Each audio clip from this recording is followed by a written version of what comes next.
Alright, in this video I'm going to talk about the Pathfinder game I'm going to run for my wife. Last night I gave her the Advanced Race Guide, Core Book, Advanced Player's Guide, and I let her look through it. And she came across that she wanted to play an Aasimar. She also wanted an Oread, hopefully I'm saying that correct.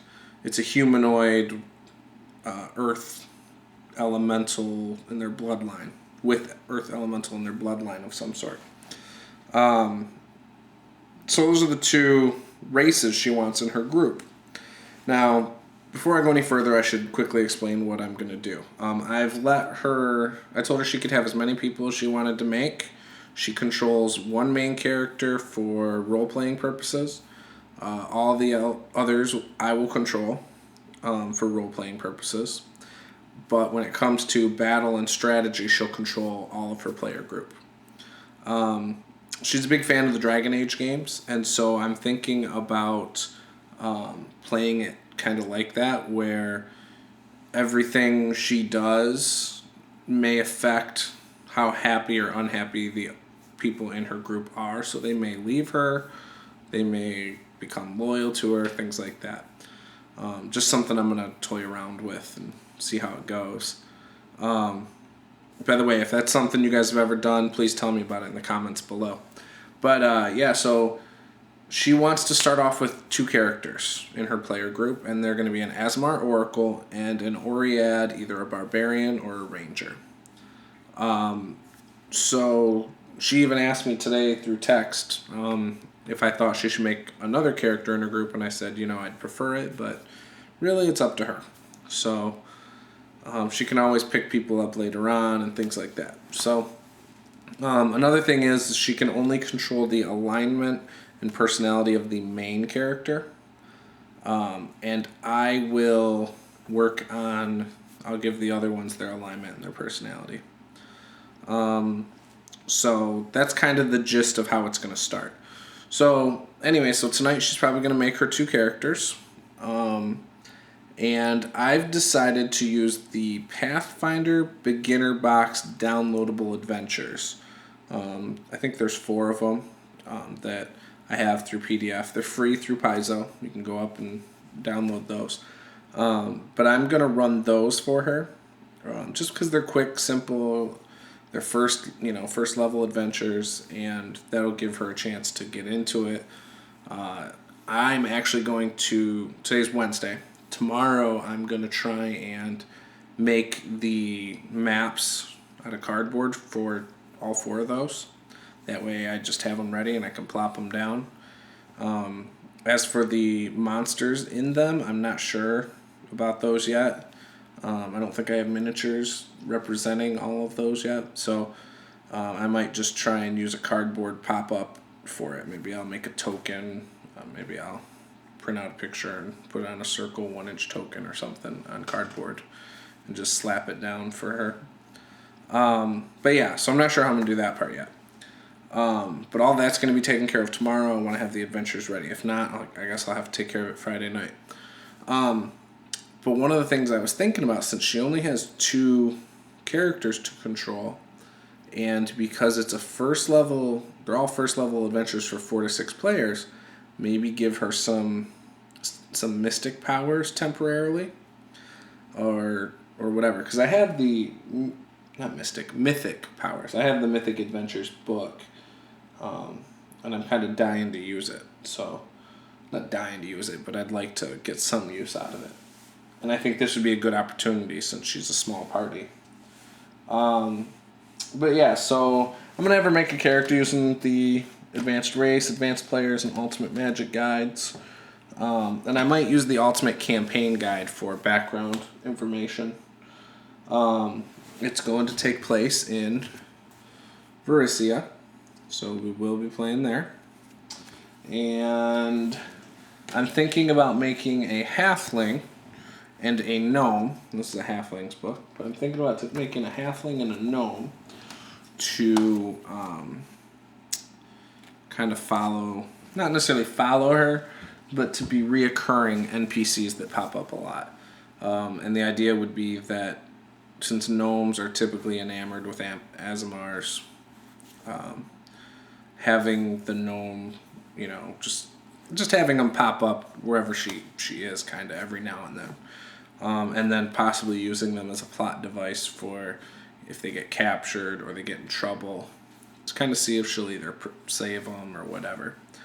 But I think it'd be a good way to kind of, not necessarily annoy her, but to kind of drive her a little crazy, and then at the same time cause some kind of emotional connection to some characters. So I think that'll be fun. And Sean Connors had said, I've been posting online asking for ideas and stuff, because I've never ran a game for that's centered around anything like an Oracle, and she wants to have my wife brought up that she wants to have for her Oracle that it sees visions and that can kind of drive the adventures. So I was thinking, and I posted in a few places, Facebook,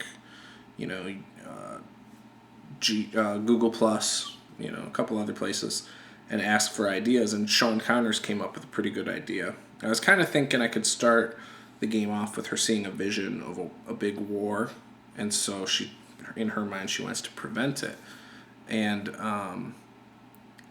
but in this big war, she couldn't tell which side was what or what they were, whether they're human, orcs, whatever. They're just all just shadows.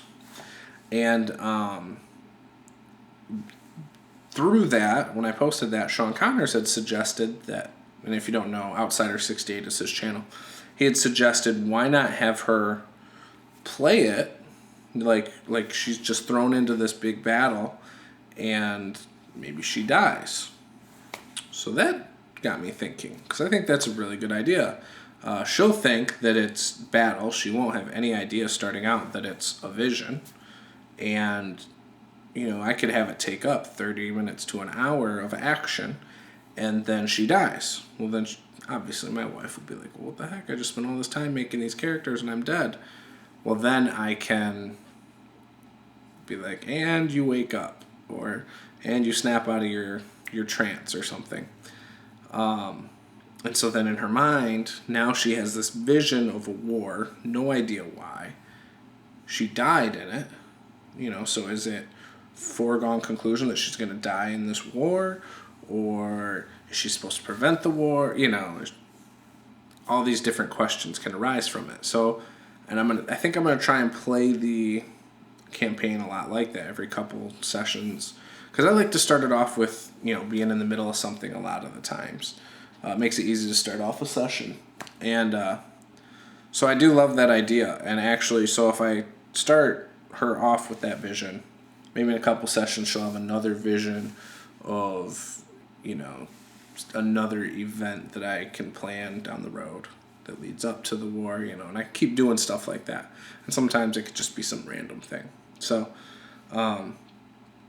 we've been watching the Arrow show, based on the Green Arrow by DC Comics, and they do some flashbacks and flipping back and forth between, the past and the present.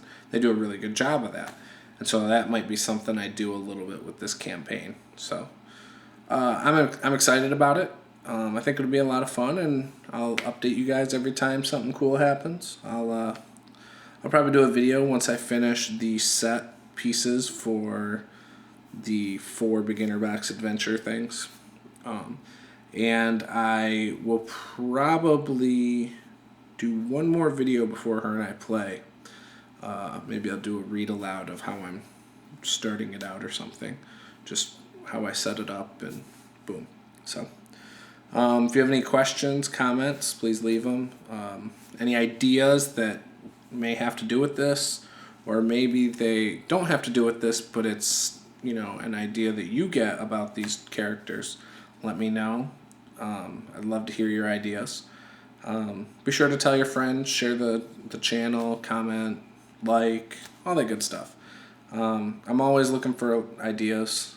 When I originally started this channel, I wanted it to be more about ideas I had for a game or an encounter and things like that. And I kind of got away from that, but I'm having a lot of fun with the channel doing what I'm doing. I kind of just put a video out there when I'm inspired or when I'm doing something, And it's a pretty general channel right now, but I'm having a lot of fun. So I'm probably just going to keep doing it like this for a bit, and we'll see what happens. So thanks for watching. Bye.